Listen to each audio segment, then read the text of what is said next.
Magandang hapon mga ka-happy hour. Narito ang mga balita para sa MBC TV Network News Update, 5 PM edition. Sa Metro Manila ngayon, simula ngayong weekend, magkakaroon ng road reblocking and repairs ng DPWH sa 12 kalye sa Parañaque at Quezon City. Pasadong alas 11 ng gabi kahapon, inaabiso ng Metropolitan Manila Development Authority o MMDA, na matatagal hanggang sa araw ng Lunes, July 8, sa ganap na alas 5 ng umaga.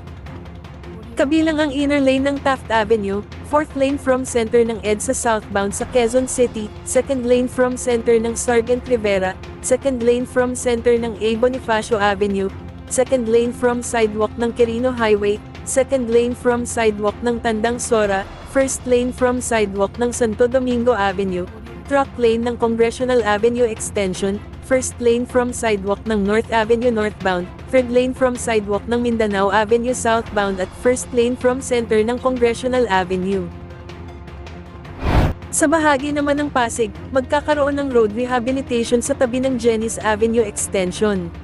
Ayon sa Pasig City Public Information Office, matatagal ang road rehabilitation sa tabi ng Jennys Avenue Extension sa Barangay Maybunga, Pasig City.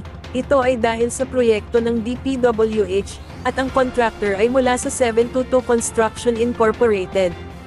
Magsasagawa ng rehabilitation sa Jennys Avenue Extension simula mamayang alas 10 ng gabi, hanggang matatagal sa Huwebes, September 19, sa ganap na alas 5 ng umaga.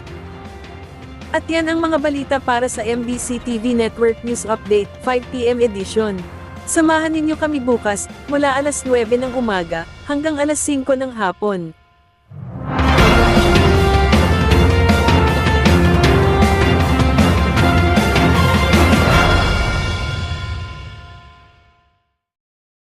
Mga ka-happy hour, kung gusto mong manood ang mga balita sa MBC TV Network News Update, mag-subscribe sa aming YouTube channel, i-like ang aming Facebook page, at i-follow sa aming TikTok account.